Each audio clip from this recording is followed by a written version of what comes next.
30년 만에 처음으로 따뜻한 밥을 먹었습니다. 노숙자가 남긴 메모였습니다. 그날 밤 11시 서울역에서 구걸하던 노인에게 편의점 도시락을 건넸어요. 노인은 떨리는 손으로 받아 드시더니 주머니에서 금도금 만년필을 꺼내셨습니다. 그리고 냅킨에 뭔가를 쓰기 시작했어요. 다 쓰고 나서 저를 바라보시는데 눈에 눈물이 가득했습니다. 펼쳐보니 이렇게 적혀 있었어요. 30년 만에 처음으로 따뜻한 밥을 먹었습니다. 이 번호로 연락주세요. 30년 만이라니 도대체 무슨 일이 있었던 걸까요? 밤 11시 서울역 광장, 칼바람이 얼굴을 애는 듯 휘몰아치는 한겨울밤이었어요. 광장 한쪽 구석, 낡고 해진 코트를 걸친 노인 한 분이 쭈그리고 앉아 있었죠. 67세의 강민수 할아버지였어요. 떨리는 손으로 플라스틱 종이컵을 내밀며 지나가는 사람들을 바라봤지만 아무도 그를 쳐다보지 않았답니다. 오히려 사람들은 노인을 피해 빙 돌아서 걸어갔어요. 마치 그가 존재하지 않는 것처럼요. 그때였어요. 술 냄새를 풍기며 비틀거리는 두 명의 취객이 노인 앞을 지나갔죠. A씨, 거지 꼴 좀 봐. 일은 안 하고 여기서 뭐 하는 거야? 취객비는 비웃으며 노인의 종이컵을 발로 확 걷어찼어요. 철커덩 동전들이 바닥에 흩어지며 굴러갔답니다. 노인은 황급히 떨리는 손으로 바닥을 더듬기 시작했어요. 하나, 둘, 셋 얼어붙은 손가락으로 동전을 주워 담았죠. 그 모습을 본 지나가던 여대생 셋이 수근거렸어요. 저런 사람들 돈 주면 안 돼. 다 술 사 먹는다니까. 맞아. 일할 수 있는데 안 하는 거잖아. 진짜 한심해. 빨리 가자. 왠지 불쌍한 척하면서 돈 달라고 할 것 같아. 노인은 고개를 들어 그들을 바라봤어요. 하지만 그 눈빛엔 분노도 원망도 없었답니다. 그저 텅 빈 공허함만이 가득했죠. 바로 그때 하늘에서 하얀 눈발이 하나 둘 내리기 시작했어요. 노인은 천천히 일어서더니 낡은 코트깃을 여몄습니다. 밤 11시 15분 24시간 편의점 안은 형광등 불빛만이 쌀쌀하게 내부를 비추고 있었어요. 계산대에 앉아있던 민지는 턱을 쫙 채 창밖을 힐끔힐끔 쳐다보고 있었죠. 창밖에는 여전히 그 노인이 차가운 바람을 맞으며 서 있었답니다. 민지는 시선을 돌려 카운터 옆 작은 액자를 바라봤어요. 액자 속에는 따뜻하게 미소 짓고 있는 어머니의 사진이 있었고 그 옆에 작은 메모지가 붙어 있었죠. 메모지에는 어머니의 정갈한 필체로 이렇게 적혀 있었답니다. 어려운 사람을 보면 외면하지 마라. 엄마가 민지는 그 메모지를 한참 동안 바라보다가 천천히 자리에서 일어났어요. 냉장고 쪽으로 걸어가더니 유통기한이 임박한 도시락 하나를 꺼냈답니다. 조용히 전자레인지 문을 열고 도시락을 넣은 뒤 버튼을 눌렀죠. 위잉하는 소리와 함께 도시락이 돌아가기 시작했어요. 민지는 그 사이 따뜻한 커피도 한 잔 준비했답니다. 전자레인지가 띵 하고 울리자 민지는 따끈하게 데워진 도시락을 꺼냈어요. 그리고 다시 한번 창밖을 바라봤죠. 노인은 여전히 그 자리에 서 있었고 추위에 몸을 떨고 있었답니다. 민지는 깊게 숨을 들이마시더니 도시락과 커피를 양손에 꼭 쥐고 편의점 문 쪽으로 걸어갔어요. 민지가 따뜻한 죽 한 그릇을 들고 문을 열려는 순간이었어요.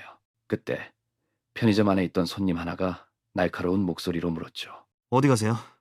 설마 저 거지한테 주려고 그러는 거예요? 민지는 잠시 멈칫했지만 곧 조용히 대답했습니다. 네, 잠깐 다녀올게요. 그러자 계산대 옆에 서 있던 30대 여성이 비웃듯 말했어요. 아, 진짜요? 요즘 거짓말로 구걸하는 사람 엄청 많던데 TV에서 봤어요. 멀쩡한 사람들이 연기하면서 돈 뜯어내는 거. 손님 미리 고개를 끄덕이며 거들었습니다. 맞아요. 저런 사람들 도와봤자 술 사 먹어요. 낭비야 낭비. 제가 전에 한번 도와줬다가 나중에 보니까 편의점에서 소주 사가는 거 봤다니까요. 그때 음료수 코너에 서 있던 20대 남성까지 끼어들었어요. 맞아요. 일할 수 있는 나이에 구걸이나 하고 앉아있으면 안 되죠. 요즘 일자리 많잖아요. 진짜 일하기 싫어서 저러는 거예요. 세 사람의 말이 마치 칼날처럼 민지를 향해 쏟아졌습니다. 민지의 표정이 순간 굳어졌지만 그녀의 눈빛만은 흔들리지 않았어요. 손에 든 죽그릇을 꽉 쥐고 민지는 조용히 말했습니다. 그래도 추운데 밥은 드셔야죠. 손님 두가 허를 차며 중얼거렸어요. 아휴, 착하게. 나중에 후회하지 마요. 저런 사람들한테 정 주면 매일 찾아와요. 하지만 민지는 더 이상 대답하지 않았습니다. 그저 묵묵히 문 손잡이를 잡고 차가운 바깥 공기 속으로 걸어나갔어요. 민지는 따뜻한 도시락과 커피를 들고 노인에게 천천히 다가갔어요. 노인은 여전히 고개를 푹 숙인 채 움츠러들어 있었죠. 민지는 노인 앞에 조심스럽게 무릎을 꿇고 앉았습니다. 할아버지, 이거 드세요. 따뜻하게 드세요. 민지의 부드러운 목소리에 노인이 천천히 고개를 들었어요. 그 순간 노인의 눈이 크게 떠졌습니다. 주름진 얼굴에 놀라움이 가득했죠. 노인의 시선이 민지의 얼굴에 고정되었어요. 마치 누군가를 떠올리는 듯한 표정이었답니다. 노인의 손이 천천히 움직이기 시작했어요. 하지만 그 손은 심하게 떨리고 있었죠. 민지는 조심스럽게 노인의 떨리는 손에 도시락을 올려놓았습니다. 아, 감사합니다. 노인의 목소리는 갈라져 있었어요. 그리고 그 순간 노인의 눈가에 눈물이 맺히기 시작했답니다. 투명한 눈물 방울이 주름진 볼을 타고 천천히 흘러내렸죠. 커피도 있어요. 추우시죠? 민지가 따뜻한 커피를 내밀자 노인은 고개를 끄덕였어요. 그리고는 떨리는 손으로 눈물을 닦았답니다. 민지는 따뜻한 미소를 지으며 천천히 일어섰습니다. 그리고 다시 편의점 쪽으로 발걸음을 옮겼죠. 몇 걸음 걷다가 민지가 뒤를 돌아봤어요. 노인은 두 손을 가지런히 모아 민지를 향해 깊게 인사하고 있었답니다. 노인은 천천히 편의점 앞 벤치로 다가갔어요. 낡은 코트 자락을 정돈하고 조심스럽게 앉더니 떨리는 손으로 도시락 뚜껑을 열었죠. 따뜻한 김이 피어오르는 순간 노인의 얼굴에 묘한 표정이 스쳤습니다. 한참을 그 김을 바라보던 노인이 젓가락을 집었어요. 손이 심하게 떨렸지만 그 떨림을 억누르며 천천히 한 숟가락을 떠올렸답니다. 입으로 가져가는 그 동작이 마치 무언가를 기도하는 것 같았어요. 한 입, 입안에 넣는 순간이었습니다. 노인의 눈에서 눈물 한 방울이 뚝 떨어졌어요. 소리 없이 조용히, 그리고는 또다시 한 숟가락, 또 한 숟가락. 마치 세상에서 가장 소중한 음식을 대하듯 정성스럽게 먹어 내려가는 거예요. 편의점 창문 너머 민지가 그 모습을 지켜보고 있었습니다. 무심코 바라보던 민지의 표정이 점점 진지해지더니 가슴 한쪽이 먹먹해지는 걸 느꼈죠. 저분이 얼마나 배가 고프셨을까. 노인은 마지막 한 숟가락까지 깨끗이 비우고 도시락 뚜껑을 덮었어요. 그리고는 낡은 코트 안주머니를 더듬더니 뭔가를 꺼내들었습니다. 민지의 눈이 그것을 포착하는 순간 그대로 멈춰버렸어요. 눈부시게 빛나는 금도금 만년필이었거든요. 고급스러운 광택, 정교한 디자인. 도저히 노숙자가 가지고 있을 법한 물건이 아니었죠. 저게 뭐지? 민지는 눈을 동그랗게 뜨고 창밖을 뚫어지게 쳐다봤어요. 노인은 그 만년필을 조심스럽게 쥐고 도시락 옆에 놓여있던 냅킨을 펼쳤습니다. 그리고는 떨리는 손으로 냅킨 위에 무언가를 쓰기 시작했어요. 노인은 편의점 창가 자리에서 빈 도시락을 앞에 두고 가만히 앉아 있었어요. 그러다 문득 코트 주머니에서 하얀 냅킨 한 장을 꺼냈죠. 그리고 떨리는 손으로 펜을 쥐더니 무언가를 적기 시작했습니다. 냅킨 위로 펜 끝이 천천히, 아주 천천히 움직였어요. 노인의 얼굴이 클로즈업 되는데 표정이 심상치 않았습니다. 주름진 이마에 땀이 맺혀 있고 입술은 꽉 다문 채 진지하기 그지없는 모습이었죠. 마치 무언가 아주 중요한 것을, 절대로 잊어서는 안 되는 것을 적고 있는 듯한 느낌이었어요. 하지만 카메라 각도 때문에 냅킨에 뭐가 적혀 있는지는 전혀 보이지 않았답니다. 노인은 글을 다 쓰고 나서 잠시 그 냅킨을 물끄러미 바라봤어요. 그러고는 조심스럽게 냅킨을 적기 시작했습니다. 한 번, 두 번, 세 번 정성스럽게 작은 사각형으로 접더니 그걸 코트 안쪽 주머니에 깊숙이 넣었죠. 그 모습이 마치 보물을 간직하듯 아주 소중하게 다루는 것 같았어요. 노인은 자리에서 천천히 일어섰습니다. 빈 도시락과 커피잔을 정리하더니 쓰레기통에 조용히 버렸어요. 그리고는 편의점 문 쪽으로 걸어갔죠. 민지는 계산대에서 손님 응대를 하느라 바빴고 노인의 움직임을 전혀 눈치채지 못했습니다. 노인은 문 앞에 멈춰 섰어요. 그러고는 다시 주머니에서 아까 그 접힌 냅킨을 꺼냈습니다. 문 손잡이를 살짝 당기더니 냅킨을 문틈에 살며시 끼워 넣었어요. 손잡이와 문 사이, 딱 보이는 위치에 반쯤 냅킨이 걸려 있었죠. 민지가 문을 열거나 닫을 때 분명히 발견할 수 있는 그런 위치였어요. 노인은 냅킨이 잘 끼워졌는지 확인한 뒤 고개를 돌려 편의점 안을 바라봤습니다. 민지는 여전히 손님에게 물건을 건네주며 밝게 웃고 있었어요. 노인의 눈빛이 묘하게 흔들렸습니다. 무언가 할 말이 있는 듯, 아니 전하고 싶은 말이 있는 듯한 그런 눈빛이었죠.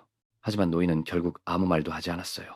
그저 깊게, 아주 깊게 고개를 숙여 인사를 했습니다. 마치 마지막 인사처럼. 그리고는 몸을 돌려 편의점 문을 나섰어요.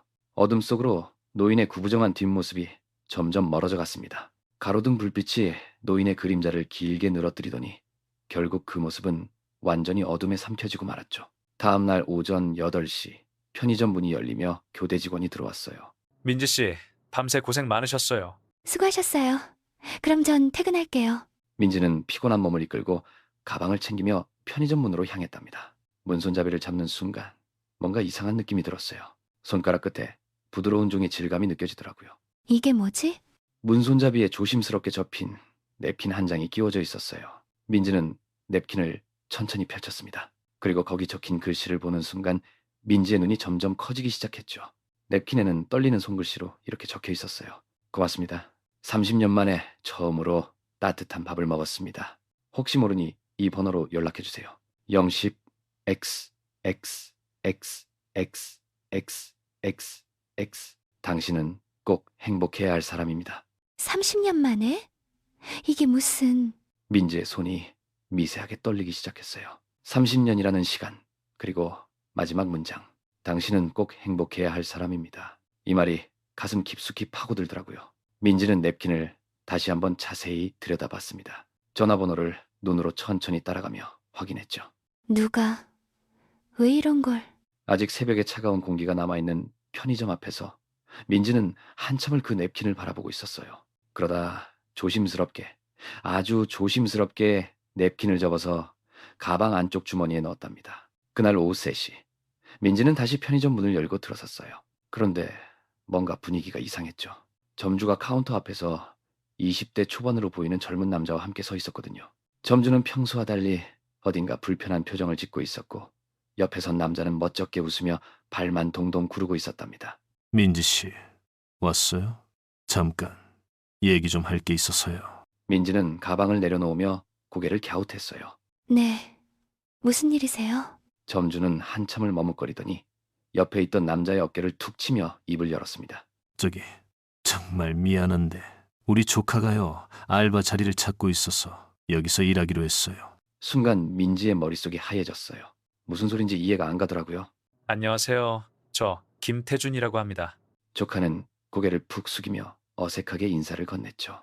민지는 점주를 바라보며 떨리는 목소리로 물었습니다. 네? 그게 무슨 말씀이세요? 정말 미안해요, 민지 씨. 근데 친척이라 어쩔 수가 없어서요. 이번 주까지만 해줄 수 있어요? 민지는 입술을 꽉 깨물었어요. 뭐라고 말해야 할지, 어떤 표정을 지어야 할지 아무것도 떠오르지 않았죠. 그저 멍하니 점주를 바라볼 뿐이었답니다. 아, 네, 알겠습니다. 민지의 목소리는 바닥에 떨어질 듯 가라앉아 있었어요. 점주는 미안한 듯 고개를 숙였지만 그게 무슨 소용이 있었을까요? 민지는 천천히 뒤돌아서서 카운터 뒤편으로 걸어갔습니다. 그리고 그곳에 붙어있는 낡은 액자 속 어머니의 사진을 바라보며 깊은 한숨을 내쉬었죠. 밤 11시, 민지의 좁은 원룸. 침대에 앉은 민지는 호주머니에서 냅킨을 꺼내 펼쳤어요. 거기엔 또박또박 적힌 전화번호와 함께 30년 만에 찾았습니다 라는 문구가 적혀 있었죠. 민지는 냅킨을 들여다보며 중얼거렸습니다. 도대체 누구시지? 30년 만이라니. 나 아직 25인데. 핸드폰을 집어들었다가 다시 내려놓았어요. 그러고는 또다시 들었다가 또 내려놓고 이게 벌써 5번째였답니다. 이상한 사람이면 어떡하지? 혹시 사기꾼은 아닐까? 불안한 마음에 핸드폰을 내려놓으려는 순간 벽에 붙어있는 종이 한 장이 눈에 들어왔어요. 대학 등록금 고지서, 빨간 글씨로 최종 납부 기한 임박이라고 적혀 있었죠. 그 옆엔 편의점 해고 통지서도 나란히 붙어 있었고요. 민지는 깊은 한숨을 내쉬었습니다. 어차피 잃을 것도 없는데. 이대로 있으면 등록금도 못 낼 텐데. 그렇게 혼잣말을 하며 다시 핸드폰을 들었어요. 이번엔 떨리는 손으로 천천히 번호를 입력하기 시작했죠. 한 자리 한 자리 신중하게 누르면서 말이에요. 마지막 숫자까지 입력을 마치고 민지는 잠시 멈췄습니다. 화면에 떠있는 통화 버튼을 한참 동안 바라보다가 꼭 눈을 감고 통화 버튼을 눌렀습니다. 뚜. 민지는 떨리는 손으로 핸드폰을 귀에 갖다 댔어요. 신호음이 2번 울린 후 또렷한 여성의 목소리가 들려왔습니다. 여보세요.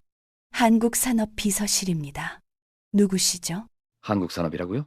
민지는 그 이름을 듣는 순간 온몸이 굳어버렸어요. 한국산업이면 대한민국 재계 5위 안에 드는 그 거대 기업 아니었나요? 아, 저기요. 목소리가 떨려서 제대로 말이 나오질 않았습니다. 네, 말씀하세요. 민지는 침을 한번 삼키고 조심스럽게 입을 열었어요. 노숙자. 아니, 할아버지 한 분이 이 번호를 주셔서요? 그 말이 끝나기가 무섭게 전화 너머에서 뭔가 움직이는 기척이 들렸습니다. 서류가 우수수 떨어지는 소리, 의자가 뒤로 밀리는 소리, 비서실장의 목소리가 갑자기 날카롭게 변했어요. 잠깐만요. 혹시 어젯밤 서울역 근처에서? 네, 맞아요. 그 순간 전화 너머에서 비서실장이 급하게 숨을 들이쉬는 소리가 들렸습니다. 지금 즉시 회장님께 연결해 드리겠습니다. 끊지 마세요. 절대 끊지 마세요. 회장님? 민지의 입에서 저도 모르게 그 말이 튀어나왔어요. 회장님이라고요? 그 할아버지가 한국 산업의 회장이라는 건가요? 아니, 그럴 리가 없잖아요. 그분은 분명 누더기 같은 옷을 입고 젖은 종이컵을 들고 계셨는데 전화기에서 보리움이 흘러나오기 시작했습니다. 딸랑딸랑 차분한 멜로디가 민지의 귀를 간지럽혔지만 민지의 머릿속은 온통 혼란스러웠어요. 심장은 쿵쾅쿵쾅 미친 듯이 뛰었고 손은 땀으로 축축해졌습니다. 민지는 핸드폰을 멍하니 바라봤어요. 바로 그때 보리움이 뚝 끊겼어요. 그리고 나이 지긋한 남성의 목소리가 들려왔습니다. 여보세요. 민지는 순간 숨이 맺는 것 같았어요. 뭔가 품격 있고 무게감 있는 목소리였거든요. 아, 네. 여보세요. 혹시 어젯밤 서울역 광장에서 저에게 밥을 주신 분이십니까? 아, 네. 맞는데요. 그 순간 전화기 너머로 회장의 목소리가 미세하게 떨리기 시작했어요. 정말 감사합니다. 잠시 침묵이 흘렀습니다. 회장이 감정을 추스르는 듯한 짧은 호흡 소리가 들렸어요. 민지는 가슴이 쿵쾅거렸죠. 이 사람 대체 누구지? 제가 꼭 뵙고 인사드리고 싶습니다. 혹시 내일 시간 되십니까? 저야 괜찮은데. 근데 누구시? 내일 뵙고 말씀드리겠습니다. 강남 한국산업 본사로 와주시겠습니까? 민지는 순간 귀를 의심했어요. 한국산업이라고? 그 한국산업? 네, 알겠습니다. 통화가 끊겼습니다. 민지는 멍하니 핸드폰 화면을 바라봤어요. 한국산업? 다음날 오후 2시 강남 테헤란로 민지는 거대한 한국산업 빌딩 앞에 우두커니 서 있었어요. 30층은 좋게 넘어 보이는 유리 건물이 햇빛을 받아 반짝이고 있었죠. 민지는 고개를 젖혀 빌딩 꼭대기를 올려다봤습니다. 와, 진짜 다른 세상이네. 회전문 사이로 정장 입은 직장인들이 분주히 드나들고 있었어요. 누군가는 서류 가방을 들고 누군가는 전화를 하며 급하게 걸어가더라고요. 민지는 자신의 평범한 청바지와 니트 차림을 내려다봤습니다. 손톱 밑에 아직 배달일 하면서 묻은 때가 남아 있었고 운동화 끝은 낡아서 약간 헤어져 있었죠. 여기가 맞나? 작은 목소리로 중얼거리며 민지는 천천히 회전문 안으로 들어섰어요.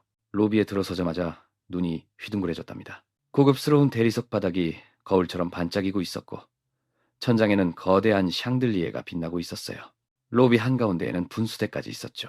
민지는 자꾸만 자신이 작아지는 기분이 들었어요. 발걸음을 옮길 때마다 운동화 밑창이 바닥에 스치는 소리가 유난히 크게 들리는 것 같았답니다. 안내 데스크에 다가가자 단정한 정장을 입은 젊은 여직원이 공손하게 물었어요. 어디 오셨어요? 민지는 긴장한 목소리로 대답했습니다. 저 회장님이 오라고 하셔서. 직원은 잠깐 의아한 표정을 지었어요. 민지의 차림새를 힐끗 훑어보더니 컴퓨터 화면을 확인하며 전화기를 들었답니다. 민지는 그 짧은 순간 동안 가슴이 쿵쾅거렸어요. 혹시 거짓말이라고 생각하는 건 아니겠지? 하지만 직원은 곧 환한 미소를 지으며 고개를 끄덕였습니다. 아, 네. 비서실에서 연락 왔네요. 엘리베이터로 안내해드리겠습니다. 민지는 직원과 함께 1층 로비에서 엘리베이터를 기다리고 있었어요. 마음이 두근두근 뛰었죠. 회장님은 어떤 분일까? 왜 나를 부르신 걸까? 온갖 생각이 머릿속을 스쳐 지나가는데 바로 그때였습니다. 옆에 있던 엘리베이터 문이 열리더니 고급 정장을 입은 30대 중반의 남자가 걸어 나왔어요. 짙은 회색 수트에 반짝이는 구두, 손목에는 눈이 부실 정도로 화려한 시계가 채워져 있었죠. 그 남자 바로 강준호였습니다. 준호는 휴대폰을 보며 걷다가 민지를 힐끗 보더니 발걸음을 멈췄어요. 그리고는 천천히 고개를 들어 민지를 위해서 아래까지 훑어보기 시작했습니다. 그 시선이 얼마나 무례했는지 민지는 온몸이 굳어버릴 것만 같았어요. 누구세요? 목소리부터가 차갑고 날카로웠습니다. 옆에 있던 직원이 황급히 대답했어요. 회장님께서 부르신 분입니다. 준호는 눈썹을 치켜 올리며 다시 한번 민지를 위아래로 훑어봤어요. 마치 물건을 감정하듯 무언가를 평가하듯 그렇게요. 회장님이? 어떤 일로? 민지는 긴장한 목소리로 대답하려 했습니다. 그게 하지만 준호는 민지의 말을 듣고 싶어 하지 않는 것 같았어요.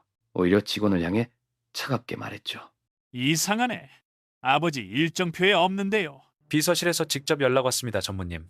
준호의 얼굴이 일그러졌어요. 뭔가 마음에 들지 않는다는 표정이 역력했죠.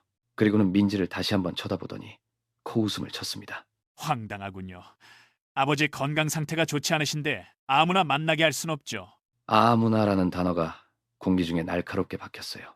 민지의 가슴이 철렁 내려앉았습니다. 준호는 한 손을 주머니에 넣은 채 건방지게 턱을 치켜들고 민지에게 말했어요. 죄송하지만 돌아가세요. 민지는 황급히 입을 열었습니다. 하지만 회장님이 직접 제가 아버지 아들입니다. 필요 없다고 하면 없는 겁니다. 바로 그 순간 엘리베이터 문이 열리더니 50대 중반으로 보이는 여성이 걸어 나왔어요. 깔끔하게 빗어 넘긴 머리에 품격 있는 정장 차림, 그리고 날카로우면서도 차분한 눈빛을 가진 여성이었죠. 바로 한국산업의 비서실장이었답니다. 비서실장은 준호와 민지 사이의 팽팽한 분위기를 단번에 파악하고는 차분한 목소리로 물었어요. 전무님, 무슨 일이십니까? 준호는 민지를 가리키며 날카롭게 말했습니다. 이 사람이 아버지를 만나러 왔다는데 일정에도 없어요. 어떻게 된 겁니까? 비서실장은 잠시 민지를 바라보더니 고개를 끄덕이며 침착하게 대답했어요. 회장님께서 직접 지시하신 일입니다. 그 말에 준호의 얼굴이 확 굳어지더라고요. 아버지가 직접? 말도 안 돼. 요즘 아버지 상태가 어떤지 비서실장님이 더 잘 아시잖아요. 기억도 제대로 못 하시는데 갑자기 이런 사람을 부르시다니.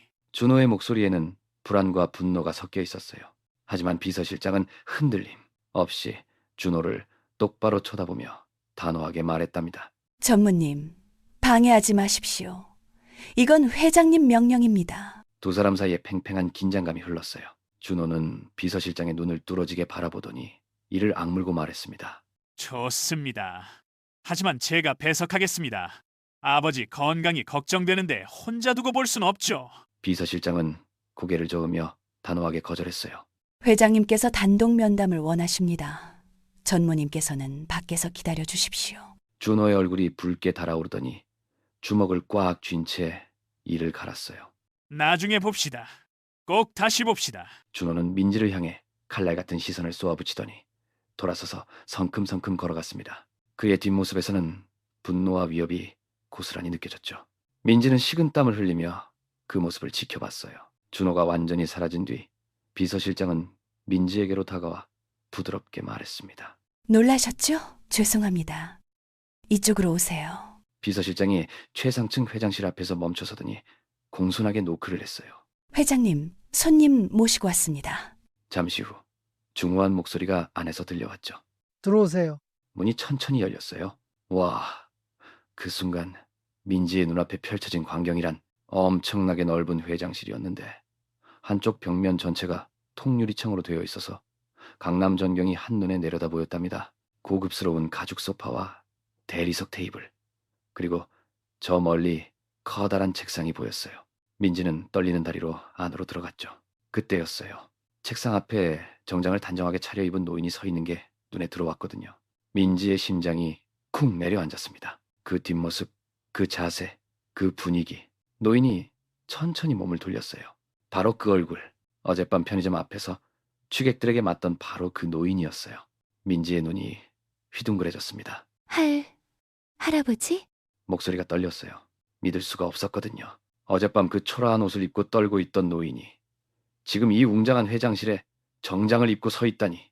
회장은 따뜻한 미소를 지으며 깊게 고개를 숙여 인사했습니다. 어제는 정말 감사했습니다. 그 정중한 태도에 민지는 더욱 당황했어요. 손이 부들부들 떨리기 시작했죠. 진짜 회장님이세요? 어젯밤 그분이 정말 회장님이셨어요? 회장은 부드럽게 고개를 끄덕이며 소파 쪽을 손녀했습니다. 네, 앉으시죠. 이야기를 나눠야 할 게 많습니다. 회장실 한쪽 소파에 민지와 강민수 회장이 마주 앉았어요. 회장의 표정은 평소와 달리 무척 무거워 보였답니다. 민지는 긴장한 채로 손을 꽉 쥐고 있었죠. 회장이 천천히 입을 열었어요. 놀라셨죠? 어제 그 모습이 제 진짜 모습입니다. 민지는 눈을 크게 뜨며 회장을 바라봤어요. 무슨 말씀이신지. 30년 전 교통사고를 당했습니다. 머리를 크게 다쳤죠. 회장은 말하며 손을 천천히 올려 이마를 짚었어요. 머리카락 사이로 희미하게 보이는 긴 흉터가 있었답니다. 민지는 숨을 죽인 채 그 흉터를 바라봤죠. 그때부터 일시적 기억상실증이 생겼습니다. 기억상실증이요? 가끔씩 갑자기 제가 누군지 어디 사는지 모두 잊어버립니다. 회장의 목소리가 점점 떨리기 시작했어요. 민지는 가슴이 먹먹해지는 걸 느꼈답니다. 그러면은 저는 거리를 헤매게 됩니다. 아무것도 기억나지 않은 채로요. 민지의 눈가가 촉촉해졌어요. 회장은 고개를 살짝 숙이며 계속 말을 이어갔답니다. 보통은 하루 이틀 안에 기억이 돌아오지만 그 시간 동안 저는 진짜 노숙자가 됩니다. 아무도 저를 알아보지 못하고 저도 제가 누군지 모르는 채로 거리를 떠돌게 되죠. 그래서 어제 회장이 천천히 고개를 끄덕였어요. 어제도 그랬습니다. 아침에 기억이 사라졌다가 오늘 새벽에야 돌아왔죠. 회장은 천천히 창밖을 바라보기 시작했어요. 저 멀리 보이는 서울 야경, 그 반짝이는 불빛들을 하염없이 응시하고 있었죠. 그의 눈빛에는 30년이라는 긴 시간의 무게가 고스란히 담겨 있었습니다. 30년 동안 수십 번 길을 잃었습니다. 회장의 목소리가 조용히 울려 퍼졌어요. 민지는 숨죽이며 그의 말을 기다렸습니다. 하지만 단 한 번도 회장의 목소리가 점점 작아지더니 그대로 잠겨버렸어요. 그의 손이 미세하게 떨리고 있었죠. 잠시 침묵이 흘렀습니다. 민지는 가슴이 먹먹해지는 걸 느꼈어요. 단 한 번도 누군가 제게 밥을 주지 않았습니다. 민지의 눈이 휘둥그레졌어요. 30년이요? 30년 동안 단 한 번도? 그 말이 믿기지 않았지만 회장의 떨리는 목소리는 거짓이 아니었습니다. 사람들은 저를 피했고 욕을 했고 때론 폭행을 당했습니다. 회장의 눈가가 붉어지기 시작했어요. 그토록 단단해 보였던 한국산업의 회장 강민수, 그의 눈에 눈물이 천천히 맺히고 있었죠. 민지 씨, 당신은 30년 만에 처음입니다. 회장이 천천히 민지를 바라봤어요. 그의 눈빛에는 감사와 슬픔, 그리고 말로 표현할 수 없는 복잡한 감정이 교차하고 있었습니다. 30년 만에 처음으로 저를 사람으로 대해준 사람. 그 순간 민지의 눈에도 눈물이 맺히기 시작했어요. 코끝이 찡해지면서 가슴 한편이 무너져 내리는 것 같았죠. 30년이라는 시간 동안 단 한 끼의 따뜻한 밥도 받지 못했다니 그 긴 시간 동안 얼마나 외로웠을까요? 얼마나 배고팠을까요? 그냥 당연한 일을 한 건데요. 민지의 목소리가 떨렸어요. 눈물이 볼을 타고 주르륵 흘러내렸습니다. 당연한 일을 하는 사람이 이 세상에 얼마나 없는지 이제 아시겠죠? 회장실 문이 닫히자마자 준호는 복도벽에 기대선 채 주머니에서 휴대폰을 꺼내들었어요. 그의 얼굴에는 차가운 분노가 서려 있었죠. 번호를 누르고 귀에 갖다 대자마자 낮고 날카로운 목소리가 터져나왔습니다. 박 실장, 지금 회장실에 있는 여자 신상 털어. 당장. 전화 너머에서 당황스러운 목소리가 들려왔어요. 무슨 일입니까, 전무님? 아버지가 또 이상한 사람 끌어들이고 있어. 빨리 약 좀 찾아. 준호는 회장실 문을 노려보며 이를 갈았습니다. 학력, 경력, 전과, 빚 뭐든 좋으니까 그 여자 과거 전부 뒤져. 그의 눈빛은 점점 더 사납게 변해갔어요. 저 여자 의도가 뭔지 모르겠지만 우리 재산에 손대려는 거면 가만 안 둬. 확실하게 처리할 거야. 준호는 주먹을 불끈 쥐며 회장실 문을 한 번 더 쏘아봤습니다. 1시간 안에 보고해. 놓치는 거 하나도 없이. 통화를 끄는 준호의 입꼬리가 천천히 올라가며 냉소적인 미소를 지었습니다. 그날 밤 편의점 마지막 근무를 마친 민지는 무거운 발걸음으로 원룸에 도착했어요. 문을 열고 들어서자마자 그대로 침대에 쓰러졌죠. 온몸이 천근만근 무거웠답니다. 점주가 전한 해고 통보가 아직도 가슴을 짓눌렀어요. 이제 어떻게 하지? 한숨을 내쉬며 핸드폰을 꺼내는데 화면에 모르는 번호가 떠 있었어요. 누구지? 민지는 통화 버튼을 눌렀습니다. 여보세요? 그런데 전화기 너머로 들려온 건 섬뜩하게 변조된 남성 목소리였어요. 민지 씨 맞죠? 민지의 등골이 서늘해졌답니다. 네. 누구세요? 회장님한테 돈 받으려는 거 다 알고 있어요. 민지는 순간 귀를 의심했어요. 뭐라고요? 무슨 말씀을? 착한 척하면서 접근했지만 우린 다 압니다. 당신이 뭘 노리는지. 심장이 미친 듯이 뛰기 시작했어요. 손끝이 차갑게 식어갔죠. 저는 정말 그런 게 아닌데요. 오해예요. 오해? 그럼 왜 회장님 앞에서 눈물 흘리며 과거 얘기를 꺼냈죠? 동정심 유발하려던 거 아니었어요? 민지의 입술이 바들바들 떨렸답니다. 조용히 물러나세요. 안 그러면 당신 과거 다 폭로합니다. 무슨 과거요? 전 아무것도 잘못한 게 없는데요. 그 순간 전화기 너머에서 차갑게 내뱉는 말이 들려왔어요. 3년 전 불법 대출 중개 아르바이트 하셨죠? 몰랐어요?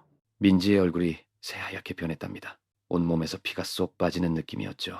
3년 전 정말 어렵고 힘들 때였어요. 당장 급한 돈이 필요했던 민지는 단순 전화 상담 알바라는 광고를 보고 시작했었죠. 하지만 나중에 알고 보니 그게 불법 대출 중개였던 거예요. 민지는 깜짝 놀라 일주일 만에 그만두었지만 그 기록이 남아 있었던 거랍니다. 그것만 나가도 사기꾼 확정입니다. 알아서 하세요. 뚝 통화가 끊겼어요. 민지는 핸드폰을 쥔 채 그대로 바닥에 주저앉고 말았답니다. 어떻게 그걸 다음 날 오후 민지는 한국산업본사 앞에 서 있었어요. 어제 밤 내내 울다가 거의 잠을 못 잤는지 눈은 퉁퉁 부어 있었고 손은 계속 떨리고 있었죠. 가야 해. 회장님께 직접 말씀드려야 해. 민지는 떨리는 다리를 이끌고 로비로 들어갔습니다. 안내데스크 직원에게 면담을 요청하자 직원은 잠시 전화통화를 한 후 고개를 끄덕였어요. 비서실에서 바로 올라오라고 하십니다. 민지는 엘리베이터를 타고 최상층으로 올라갔어요. 복도를 지나 회장실 앞에 섰을 때 민지의 심장은 터질 듯이 뛰고 있었답니다. 문을 노크하자 안에서 익숙한 목소리가 들려왔어요. 들어오세요. 민지가 문을 열고 들어서자 회장은 책상에서 일어나며 밝은 표정을 지었습니다. 민지 씨, 어떻게? 무슨 일이세요? 갑자기 찾아오시다니. 하지만 민지의 얼굴을 본 순간 회장의 표정이 단번에 굳어졌어요. 부은 눈, 창백한 얼굴, 그리고 억지로 참고 있는 눈물. 민지 씨, 무슨 일이에요? 왜 그렇게 안색이 안 좋으세요? 민지는 입술을 깨물며 눈물을 참으려 했지만 목소리는 이미 떨리기 시작했어요. 회장님, 말씀드릴 게 있어요. 앉으세요. 무슨 일인지 천천히 말씀해 보세요. 회장은 민지를 소파로 안내하고 자신도 맞은편에 앉았습니다. 민지는 한참을 망설이다가 떨리는 목소리로 입을 열었어요. 어제 저녁에 누군가한테 전화를 받았어요. 전화요? 네, 그 사람이 그러더라고요. 민지의 목소리가 점점 더 떨렸습니다. 제가 회장님께 돈을 받으려고 일부러 접근했다고. 만약 조용히 사라지지 않으면 과거를 언론에 폭로하겠다고. 강민수의 얼굴이 서서히 굳어지기 시작했어요. 주먹이 저절로 불끈 쥐어졌죠. 민지는 더 이상 참지 못하고 눈물을 흘리며 말을 이어갔습니다. 하지만 정말 회장님, 저는 아무것도 바라지 않았어요. 그냥 당연한 일을 한 건데. 민지의 눈물이 볼을 타고 주르륵 흘러내렸어요. 회장님 도와드린 게 제가 잘못한 건가요? 제가 뭘 잘못한 거예요? 회장은 민지의 떨리는 모습을 보며 분노가 치밀어 올랐습니다. 주먹을 더욱 세게 쥐며 이를 악물었죠. 준호, 민지는 눈물을 닦으며 고개를 들었어요. 네? 회장은 낮고 무거운 목소리로 말했습니다. 제 아들입니다. 또 그 짓을 했군요. 회장은 민지의 손을 꽉 잡으며 단호하게 말했어요. 민지 씨, 제가 해결하겠습니다. 안심하세요. 그 눈빛에는 흔들림이 없었죠. 회장은 곧바로 비서실장을 호출했습니다. 긴급 이사회를 소집하세요. 지금 즉시요? 네, 1시간 내로. 비서실장의 얼굴이 긴장으로 굳어졌어요. 30년간 회장을 보좌해온 그였지만 이렇게 급박한 지시는 처음이었죠. 하지만 회장의 결연한 표정을 보고는 더 이상 묻지 않았습니다. 같은 날 오후 5시, 한국산업본사 최상층 이사회실. 거대한 타원형 테이블을 중심으로 이사들이 하나둘씩 모여들었어요. 모두들 황급히 소집된 이유를 궁금해하며 수군거렸죠. 도대체 무슨 일이길래 이렇게 급하게? 회장님이 직접 소집하신 건 몇 년 만인가? 그때 준호도 전무 자격으로 회의실에 들어섰어요. 그는 여유로운 표정으로 자신의 자리에 앉으며 속으로 생각했죠. 무슨 일이지? 설마 그거지 문제 때문에? 하지만 그의 입가엔 비웃음이 걸려 있었어요. 아무리 아버지라도 이사회에서 나를 어찌하진 못할 거야. 바로 그때 회의실 문이 열리며 회장이 입장했습니다. 모든 이사들이 일제히 자리에서 일어났어요. 회장의 표정은 어느 때보다 차가웠죠. 앉으시죠. 회장이 상석에 앉자 이사들도 하나둘 자리를 잡았습니다. 회의실은 숨소리조차 조심스러울 만큼 정적에 휩싸였어요. 회장은 천천히 시선으로 모든 이사들을 둘러본 후 입을 열었습니다. 오늘 긴급 안건이 있습니다. 이사들의 시선이 일제히 회장에게 집중됐죠. 전무 강준호의 직책 박탈에 대해 순간 회의실이 술렁이기 시작했어요. 이사들은 서로 눈빛을 주고받으며 믿을 수 없다는 표정을 지었습니다. 준호는 자리에서 벌떡 일어나며 소리쳤어요. 아버지, 이게 무슨... 회장이 차갑게 입을 열었습니다. 강준호 전무는 직원을 협박하고 회사 자금을 횡령했습니다. 준호의 얼굴이 새하얗게 질렸어요. 횡령? 무슨 헛소리를... 그 순간 회장이 두툼한 서류 뭉치를 준호 앞으로 던졌습니다. 서류가 책상 위로 흩어지며 준호의 얼굴 앞에 펼쳐졌죠. 증거입니다. 지난 3년간 페이퍼 컴퍼니로 빼돌린 37억. 이사들이 하나 둘 서류를 집어들기 시작했어요. 페이지를 넘길 때마다 그들의 얼굴이 점점 굳어갔습니다. 이건 실체가 없는 회사들이잖아. 계좌 추적 내역까지 다 나와 있네. 준호는 다급하게 서류를 낚아챘습니다. 이건 날조야. 조작된 거라고. 회장은 냉정한 목소리로 말을 이었어요. 감사팀이 3주간 조사한 결과입니다. 외부 회계 법인 검증도 끝났고요. 준호는 그제야 자신이 완전히 궁지에 몰렸다는 걸 깨달았어요. 그의 눈이 이리저리 흔들리다가 갑자기 비웃음을 터뜨렸습니다. 이사님들, 정신 차리세요. 우리 아버지는 치매 환자예요. 이 사회실이 순간 조용해졌습니다. 준호는 미친 듯이 말을 이어갔어요. 기억 상실증 아시잖아요. 30년 동안 아무것도 기억 못 하시는 분이라고.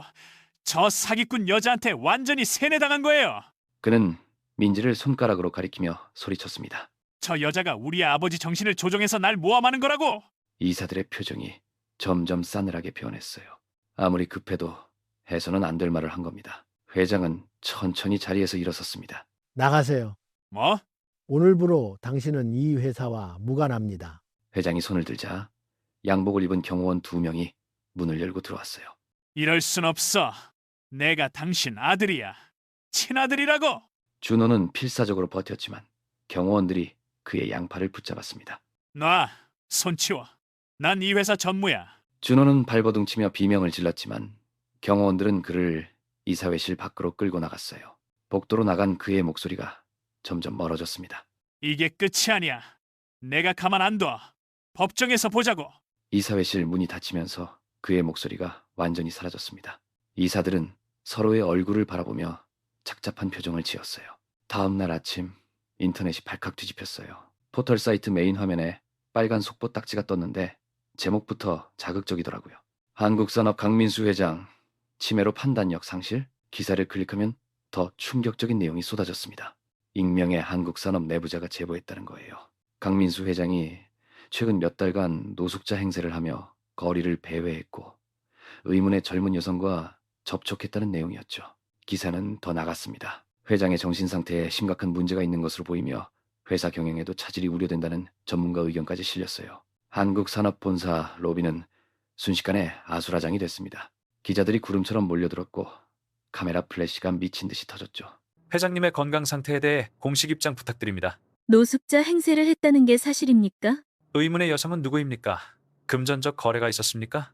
로비 직원들은 기자들을 막느라 진땀을 뺐어요. 그 시각 증권시장에서는 한국산업 주가가 곤두박질 치고 있었습니다. 장 시작 30분 만에 무려 마이너스 8%. 거래량이 평소의 10배를 넘어섰고 투자자들의 매도 주문이 쏟아졌죠. 비서실은 완전히 비상 상황에 돌입했습니다. 전화벨이 쉴 새 없이 울렸고 직원들은 대응에 쫓기느라 정신이 하나도 없었어요. 비서실장이 급히 회장실로 들어갔습니다. 회장님, 큰일입니다. 언론이 난리가 났습니다. 알고 있습니다. 준호 전무가 언론에 흘린 것 같습니다. 기사 내용이 너무 구체적이고 타이밍도 절묘합니다. 강민수는 창밖을 바라보며 조용히 고개를 끄덕였어요. 예상했습니다. 준호가 이런 수를 쓸 줄 알았어요. 그때 민지는 자취방에서 TV 뉴스를 보고 있었습니다. 한국산업 강민수 회장의 정신상태 논란이 확산되고 있습니다. 회사 측은 공식 입장을 내놓지 않고 있으며 민지의 얼굴이 창백하게 변했어요. 이게 다 제 때문이에요. 제가 회장님을 만나지 말았어야 했는데. 손이 부들부들 떨리기 시작했습니다. 그런데 더 끔찍한 일이 벌어졌어요. 핸드폰이 쉴 새 없이 진동했습니다. 민지가 화면을 켰을 때 악플들이 폭포처럼 쏟아지고 있었어요. 사기꾼, 돈 노린 거 맞네. 치매 걸린 노인 등쳐먹는 년 부끄러운 줄 알아야지. 다음 날 아침 민지는 결심한 표정으로 한국산업본사 앞에 서 있었어요. 높이 솟은 유리 건물을 올려다보며 깊게 숨을 들이마셨죠. 이젠 더 이상 물러설 수 없어. 민지는 로비로 들어가 안내 데스크에 말을 건넸습니다. 회장님과 면담 신청합니다. 급한 일이에요. 비서실장이 나와 민지를 회장실로 안내했어요. 문이 열리자 강민수 회장이 창밖을 바라보고 서 있었죠. 민지가 들어오는 소리에 천천히 돌아섰습니다. 민지 씨, 왜 이렇게까지? 민지는 두 손을 꽉 쥐고 회장 앞으로 다가갔어요. 회장님, 제가 기자회견하겠습니다. 회장의 얼굴이 순식간에 굳어졌습니다. 안 됩니다. 당신만 더 다칩니다. 이미 충분히 상처받지 않았습니까? 회장님, 민지의 목소리가 떨렸지만 눈빛만큼은 단호했어요. 이대로 두면 회사가 무너져요. 30년간 쌓아온 한국 산업이 회장님의 모든 게 한순간에 사라집니다. 제가 진실을 말하겠습니다. 민지 씨, 회장님이 저를 도와주셨잖아요. 이번엔 제가 회장님을 도울 차례예요. 회장은 한참을 민지를 바라보다가 천천히 고개를 끄덕였습니다. 고맙습니다. 같은 날 오후 2시 한국산업 브리핑룸. 기자들로 가득 찬 회견장은 카메라 플래시로 눈이 부실 정도였어요. 웅성거리는 소리가 가득한 가운데 단상 위로 민지가 올라왔습니다. 수백 개의 시선이 일제히 민지에게 쏟아졌죠. 민지는 떨리는 손으로 마이크를 잡았어요. 심장이 터질 듯 뛰었지만 입을 열었습니다. 안녕하세요. 저는 김민지입니다. 회장과 어떤 관계입니까? 금전 거래가 있었습니까? 회장의 치매를 이용한 것 아닙니까? 회장 가족들은 당신을 사기꾼이라고 하던데요. 쏟아지는 질문 공세에 민지는 잠시 숨을 고르고 다시 입을 열었어요. 관계 없습니다. 저는 그저 추운 밤에 배고픈 분께 밥을 드렸을 뿐입니다. 회견장이 잠시 조용해졌어요. 민지는 떨리는 손으로 가방에서 투명 파일을 꺼냈습니다. 그 안에는 낡은 냅킨 한 장이 조심스럽게 보관되어 있었죠. 이게 회장님이 그날 밤 제게 주신 메모입니다. 냅킨을 들어올리자 수십 개의 카메라 플래시가 터졌어요. 냅킨 위에는 또박또박 적힌 전화번호와 고맙습니다라는 글씨가 선명하게 보였습니다. 치매 환자가 이렇게 정확한 연락처를 남기고 감사 인사를 또박또박 쓸 수 있을까요? 기자들 사이에서 술렁임이 일어났어요. 카메라 셔터 소리가 더욱 빨라졌죠. 민지는 떨리는 목소리지만 확신에 찬 어조로 말을 이어갔습니다. 회장님은 누구보다 명석하십니다. 기자회견이 끝나고 사흘이 지난 어느 날 아침이었어요. 갑자기 모든 뉴스 채널에서 속보가 터졌답니다. 속보입니다. 한국산업 젠 전무 강준호 씨가 횡령 혐의로 검찰 조사를 받게 됐습니다. 그 순간 준호는 자신의 호화 아파트 거실에서 뉴스를 보고 있었어요. 손에 들고 있던 커피잔이 덜덜 떨리기 시작했죠. 이럴 리가 없어. 증거를 다 없앴는데. 하지만 그의 외침이 무색하게도 뉴스는 계속 이어졌답니다. 검찰은 강 젠 전무가 회사 자금을 빼돌린 정황을 포착하고 압수수색에 나섰습니다. 바로 다음 날 오전 검찰청 앞이었어요. 준호가 검은 정장을 입고 고개를 푹 숙인 채 조사실로 걸어 들어가고 있었죠. 그 주변엔 엄청난 수의 기자들이 몰려들어 카메라 플래시가 미친 듯이 터져댔어요. 강 젠 전무님, 횡령 사실 인정하십니까? 37억이라는 거액을 어디에 사용하신 겁니까? 회장님을 배신한 이유가 뭡니까? 질문이 폭탄처럼 쏟아졌지만 준호는 입을 꾹 다문 채 걸음을 재촉했어요. 노 코멘트입니다. 노 코멘트. 떨리는 목소리로 겨우 그 한마디만 내뱉고는 조사실 안으로 사라졌죠. 그날 저녁 메인 뉴스 시간이었어요. 검찰은 오늘 강준호 젠 전무가 지난 3년간 무려 37억 원을 횡령한 증거를 확보했다고 밝혔습니다. 비자금 조성, 허위 계약서 작성, 해외 페이퍼 컴퍼니를 통한 자금 세탁 등 다양한 수법이 동원된 것으로 드러났습니다. 화면엔 압수된 서류 더미와 통장 사본들이 빼곡하게 펼쳐져 있었어요. 그 증거들은 준호의 범죄를 너무나도 명확하게 보여주고 있었죠. 이틀 뒤 법원이었어요. 판사가 엄숙한 표정으로 서류를 내려다보더니 입을 열었답니다. 피의자 강준호에 대한 구속영장을 발부합니다. 증거인멸 및 도주의 우려가 있다고 판단됩니다. 광, 망치 소리가 법정에 울려 퍼졌어요. 그 순간 준호의 얼굴이 새하얗게 질려버렸죠. 판사님, 잠깐만요. 제가 설명을. 하지만 법정 경위들이 재빨리 다가와 준호의 양팔을 붙잡았어요. 그리고 차가운 수갑이 그의 손목에 채워졌답니다. 찰칵 수갑이 채워지는 그 소리가 법정 안에 묵직하게 울려 퍼졌어요. 한때 한국 산업의 전무로 군림하며 모든 걸 가졌던 남자가 지금은 수갑을 찬 범죄자로 전락한 순간이었죠. 법원 밖에선 또다시 수많은 기자들이 대기하고 있었어요. 준호가 수갑을 찬 채 호송차로 향하자 카메라 플래시가 폭풍처럼 쏟아졌답니다. 지금 심경이 어떠십니까? 회장님께 사과하실 말씀 없으십니까? 아버님께 드릴 말씀은 준호는 고개를 푹 숙인 채 아무 말도 하지 못했어요. 얼굴은 굴욕과 수치심으로 일그러져 있었고 한때 자신감으로 가득했던 그 눈빛은 이제 완전히 꺼져버렸죠. 호송차 문이 닫히는 순간까지 카메라 플래시는 멈추지 않았답니다. 그날 밤 뉴스에서도 이 장면이 반복해서 나왔어요. 한편 한국산업 측은 강준호 전 전무를 상대로 37억 원 배상을 요구하는 민사소송을 제기할 예정이라고 밝혔습니다. 3개월이 흘렀어요. 서울역 광장에 새로운 건물 하나가 우뚝 섰습니다. 깨끗한 흰색 외벽에 큼지막한 간판이 걸려 있었죠. 따뜻한 밥상, 한국산업사회공헌센터. 건물 앞에는 오픈을 축하하는 현수막이 휘날리고 형형색색의 꽃 화환들이 줄지어 놓여 있었어요. 그리고 건물 입구에는 벌써부터 긴 줄이 늘어서 있었습니다. 낡은 옷을 입은 노숙자들이었어요. 하지만 그들의 얼굴엔 이전과 달리 기대감이 가득했죠. 건물 안으로 들어가 보니 넓고 깨끗한 식당이 펼쳐져 있었어요. 배식대 앞에는 한국산업 유니폼을 입은 직원들이 분주하게 움직이고 있었습니다. 그 중심에 민지가 있었어요. 한국산업 로고가 선명한 유니폼을 입고 환한 미소를 지으며 배식을 하고 있었죠. 어서 오세요. 오늘 메뉴는 제육볶음이에요. 그런데 놀라운 건 민지 옆에서 함께 배식을 하고 있는 사람이었어요. 바로 강민수 회장이었습니다. 회장도 단정하게 옷을 차려입고 직접 국자를 들고 따뜻한 국을 떠서 담아주고 있었죠.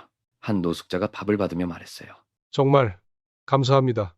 민지는 더욱 환하게 웃으며 대답했습니다. 천천히 드세요. 부족하시면 더 드실 수 있어요. 식당 안 곳곳에서 따뜻한 밥을 받아든 사람들의 미소가 번져나갔어요. 김이 모락모락 나는 밥을 한 숟가락 뜨는 순간 그들의 얼굴에 행복이 가득 찼습니다. 회장은 잠시 배식하는 손을 멈추고 민지를 바라봤어요. 열심히 사람들을 대하는 민지의 모습을 보며 흐뭇한 미소를 지었죠. 그때 민지의 가슴에 달린 명찰이 빛을 받아 반짝였습니다. 거기엔 이렇게 적혀 있었어요. 사회공헌팀 책임자 민지. 급식소 정리가 끝나고 노숙자들이 하나 둘 자리를 떠났어요. 민지는 설거지를 마치고 앞치마를 벗으며 홀을 둘러봤는데 회장님이 창가에 홀로 서서 밖을 바라보고 계시더라고요. 민지가 조심스럽게 다가가자 회장님이 천천히 고개를 돌렸습니다. 민지 씨, 사실 말씀드릴 게 하나 더 있습니다. 목소리가 평소보다 더 무겁게 느껴졌어요. 민지는 살짝 긴장하며 대답했죠. 네? 30년 전 제가 처음 사고를 당하고 기억을 잃었을 때 회장님의 눈빛이 흔들리기 시작했어요. 민지는 숨을 죽이고 그 말을 기다렸습니다. 그때도 한번 거리를 헤맸습니다. 민지의 심장이 쿵 하고 내려앉았어요. 30년 전에도 그때도 누군가 저를 도와줬어요. 젊은 여성이었습니다. 회장님의 목소리가 점점 떨리기 시작했죠. 민지는 그 얘기에 완전히 빠져들어 한마디도 놓치지 않으려 했어요. 제게 밥을 주고 이 만년필을 주셨죠. 회장님이 조심스럽게 양복 안주머니에 손을 넣더니 뭔가를 꺼내들었습니다. 반짝이는 금도금 만년필이었어요. 민지의 눈이 커졌습니다. 저 만년필 어디서 본 것 같은데? 그 만년필. 하지만 기억이 돌아온 후 그분을 찾을 수 없었습니다. 회장님이 만년필을 쓰다듬으며 깊은 한숨을 내쉬었어요. 민지의 머릿속이 복잡해지기 시작했죠. 30년 전 젊은 여성, 만년필. 30년간 그분이 누군지 찾고 있었습니다. 회장이 천천히 입을 열었어요. 그분도 저에게 메모를 주셨습니다. 민지는 고개를 갸웃하며 회장을 바라봤죠. 회장은 낡은 가죽 지갑을 꺼내더니 그 안에서 뭔가를 조심스럽게 꺼냈어요. 그건 냅킨이었는데, 아니, 냅킨이라고 부를 수도 없을 만큼 낡아빠진 종이 조각이었죠. 가장자리는 거의 찢어질 듯 너덜너덜했고 색도 누렇게 발해 있었어요. 회장은 마치 귀한 보물을 다루듯 떨리는 손으로 그 냅킨을 펼쳤습니다. 민지는 숨을 죽이고 그 냅킨을 바라봤어요. 그리고 거기 적힌 글씨를 읽는 순간 온몸이 얼어붙고 말았죠. 희미하게 남은 볼펜 글씨가 보였어요. 할아버지, 힘내세요. 저도 힘들지만 우리 함께 이겨내요. 김민지 올림, 민지의 눈이 점점 커졌어요. 심장이 미친 듯이 뛰기 시작했죠. 이게, 목소리가 떨렸어요. 손끝이 차갑게 식어가는 게 느껴졌죠. 이거 우리 엄마 이름이에요. 네? 회장의 얼굴에 충격이 퍼졌어요. 김민지, 제 엄마 이름이에요. 저도 엄마 이름으로. 민지의 목소리가 끊겼어요. 회장의 손이 떨리기 시작했죠. 냅킨을 쥔 손에서 힘이 빠지는 게 보였어요. 엄마는 5년 전에 돌아가셨어요. 병원비도 없어서 제대로 치료도 못 받고. 민지의 눈에서 눈물이 주르륵 흘러내렸어요. 회장의 눈에도 서서히 눈물이 맺히기 시작했죠. 그 낡은 냅킨을 바라보는 회장의 눈빛에는 30년간의 그리움과 후회, 그리고 감사함이 모두 담겨 있었어요. 다음 날 민지는 원룸 한 구석에 있는 낡은 옷장 앞에 서 있었어요. 깊게 숨을 들이마시고 옷장 문을 열었죠. 오랫동안 손대지 않았던 옷장 깊숙한 곳, 먼지가 쌓인 낡은 상자 하나가 놓여 있었습니다. 상자 겉면에는 어머니의 손글씨로 민지에게라고 적혀 있었어요. 민지는 떨리는 손으로 상자를 꺼내 바닥에 조심스럽게 내려놨습니다. 상자를 열자 어머니의 물건들이 하나둘씩 모습을 드러냈어요. 낡은 일기장, 빛바랜 사진들, 그리고 이건 만년필 하나가 보였습니다. 민지는 천천히 그 만년필을 집어들었어요. 회장님이 건네준 만년필과 완전히 똑같은 금도금 만년필이었죠. 같은 문양, 같은 무게, 심지어 상처난 부분까지 똑같았어요. 어떻게 이게 여기에. 심장이 쿵쾅거리기 시작했습니다. 민지는 급히 일기장을 꺼내 펼쳤어요. 오래된 일기장의 페이지들을 넘기다가 한 페이지에서 손이 멈췄죠. 1995년 3월 15일이라고 적힌 날짜. 어머니의 단정한 손글씨가 눈에 들어왔습니다. 오늘 거리에서 할아버지를 만났다. 기억을 잃으셨다고 하셔서 밥을 사드렸다. 작별하실 때 이 만년필을 주셨다. 나중에 꼭 다시 만나 돌려드려야지. 내 딸도 나처럼 착한 사람이 되길. 민지의 손이 부들부들 떨리기 시작했어요. 일기장을 든 손에서 힘이 빠지더니 눈물이 주르륵 흘러내렸습니다. 엄마, 다음 날 아침, 민지는 급식소 문을 열며 깊은 숨을 들이마셨어요. 손에는 어머니의 낡은 일기장과 그 만년필이 꽉 쥐어져 있었죠. 오늘은 꼭 할아버지께 말씀드려야 해. 급식소 안으로 들어서자 회장님은 평소처럼 창가 자리에 앉아 따뜻한 국물을 조심스럽게 떠먹고 계셨어요. 민지는 천천히 그 자리로 걸어갔습니다. 민지가 테이블 맞은편에 앉자 회장님이 부드럽게 미소 지으며 고개를 들었어요. 오늘은 일찍 오셨네요, 민지 씨. 네. 회장님께 꼭 보여드릴 게 있어서요. 민지는 떨리는 손으로 만년필을 꺼내 테이블 위에 조심스럽게 올려놓았습니다. 그 순간 회장님의 눈이 크게 떠졌어요. 숟가락을 든 손이 멈췄고 온 신경이 그 만년필에 집중됐죠. 이게 어떻게 회장님은 급히 주머니에서 자신의 만년필을 꺼냈습니다. 2개의 만년필이 나란히 놓이자 그것들이 완벽한 한 쌍임이 명확히 드러났어요. 같은 디자인, 같은 무게감, 같은 세월의 흔적. 이게 한 쌍이었어요. 30년 전 제가 나눠드렸던. 민지는 천천히 일기장을 꺼내 펼쳤습니다. 그리고 어머니가 적어놓은 그날의 기록을 회장님께 보여드렸어요.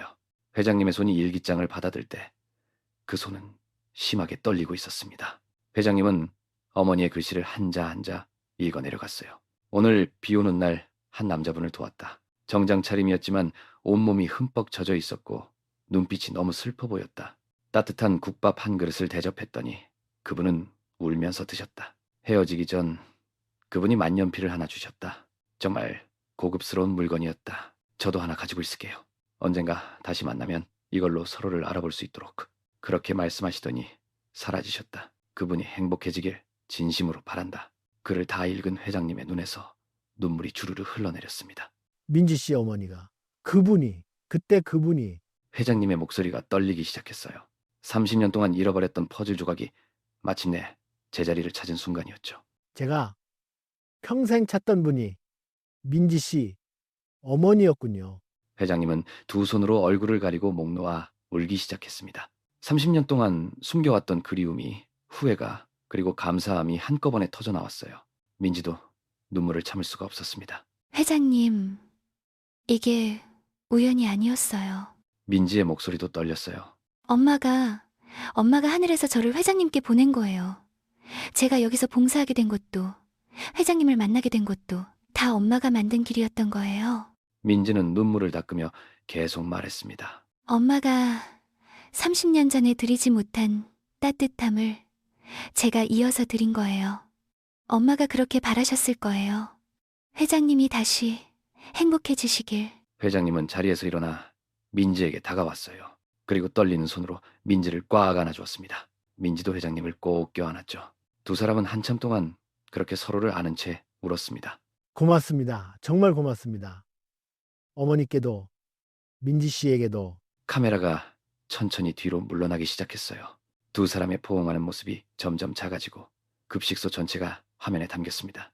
그곳에는 따뜻한 밥을 먹고 있는 수많은 사람들이 있었어요. 노숙자들, 홀로 사는 어르신들, 힘든 하루를 보낸 사람들. 그들의 얼굴에는 하나같이 잔잔한 미소가 번져 있었습니다. 따뜻한 밥 한 그릇이 주는 위로, 그리고 누군가의 관심이 주는 희망. 카메라는 그 미소들을 하나하나 비춰주었어요. 그리고 화면이 서서히 어두워지며 자막이 떠올랐습니다. 작은 선행은 30년을 돌아 기적이 됩니다. 그리고 그 기적은 또 다른 누군가의 희망이 됩니다.